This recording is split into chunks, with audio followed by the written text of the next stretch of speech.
इस साल अमेरिका में शूटआउट की 309वीं घटना हुई है। ये पब्लिक प्लेस पर शूटआउट से मौत की 15वीं वारदात है। इसी साल 24 मई को टेक्सास शूटआउट में 22 लोगों की मौत हो गई थी। वॉशिंगटन पोस्ट की रिपोर्ट के मुताबिक अमेरिका में इस साल कोई हफ्ता नहीं बीता है जब वहां शूटिंग की घटना ना हुई हो।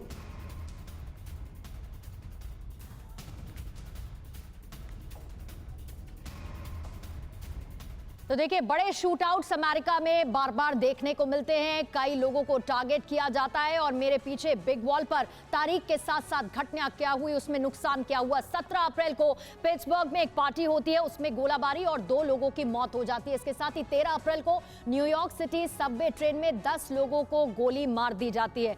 अगली तारीख 16 अप्रैल कोलंबियाना सेंटर मॉल में फायरिंग होती है, 14 लोग इसमें घायल हो जाते हैं। और 13 अप्रैल को ही सैक्रामेंटो में गोलीबारी, 6 लोगों की मौत, 12 लोग घायल हो जाते हैं। इसी तरीके से 14 मई को बुफेलो में सुपरमार्केट में फायरिंग होती है, 10 लोगों की मौत इसमें हो जाती है। और 15 मई कैलिफोर्निया के एक चर्च में फायरिंग, 1 शख्स की मौत हो जाती है। तो ये अलग अलग तारीखें हैं और इन तारीखों में ये पता चलता है कि कैसे गन कल्चर आम हो चला है। 19 मई की एक घटना इधर है और 24 मई की एक घटना। इनकी डिटेल्स आपके सामने है जो ये बता रही हैं कि विवेक, कैसे गन कल्चर बढ़ता जा रहा है, बंदूकों को खरीदना कितना ज्यादा आसान है और इस तरह की घटनाएं भी बहुत आम हो ये घटनाएं लगातार बढ़ती जा रही हैं। और राजन कोचर सर, जब ये खबर आई तब मैं ये पढ़ रहा था कि सबसे ज्यादा जो यूथ हैं वो इंडिया के हैं, उसके बाद चाइना का नंबर है, फिर आता है इंडोनेशिया और फिर अमेरिका। मतलब सबसे विकसित देश जो अमेरिका है वह 4 नंबर पर यूथ पॉपुलेशन के मामले में है और वही अपने यूथ को कैसे नहीं संभाल पा रहा,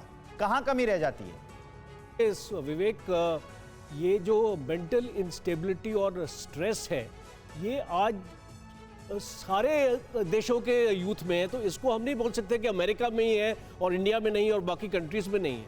पर हमारे यहाँ पे लेजिस्लेशन है, 0.38 कैलिबर से ऊपर का आपको लाइसेंस नहीं मिल सकता है। सेमी ऑटोमेटिक वेपन आप नहीं रख सकते हो, ऑटोमेटिक वेपन आप नहीं रख सकते हो और लाइसेंस की आपको ज़रूरत है। तो ये सारे जितने भी रिस्ट्रिक्शंस हैं ये वेपन यूथ के पास नहीं पहुंच सकता है। सिमिलरली अमेरिका में ऐसा कोई लेजिस्लेशन नहीं। As a matter of fact आपको मैं बताना चाहूँगा, अमेरिका में इसको फ्रीडम ऑफ एक्सप्रेशन माना जाता है।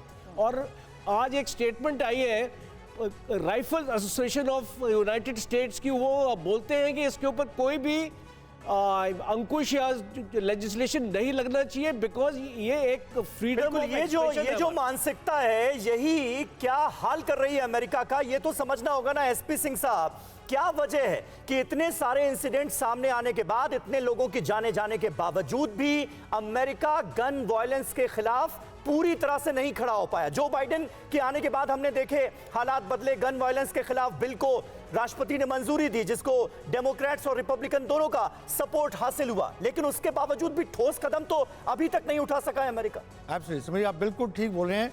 अभी तक कोई ठोस कदम नहीं उठाया गया। उसका रीजन मैंने अभी थोड़ी देर पहले बताया था कि अमेरिका में सबसे बड़ी प्रॉब्लम है वहाँ की जो गन लॉबी है, over the years become the strongest lobby. और सेम है आर्म्स लॉबी।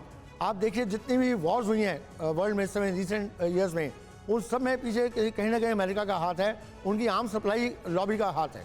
तो उनका इंटरेस्ट बनता है इस चीज़ में कि उनके आर्म सप्लाई चलती रहे। सिमिलरली गन लॉबी जो है वो चाहती है कि उनकी गन सेल्स ज़्यादा से ज़्यादा बढ़े। इसका रेवेन्यू जनरेट इतना ज़्यादा होता है कि इसको देखते हुए अमेरिका में इस समय कोई भी लेजिस्लेशन लाने से पहले, क्योंकि गन लॉबी से जुड़े हुए लोग बड़े बड़े नेताओं का चुनाव फंड करते हैं। एब्सोल्युटली, बिल्कुल।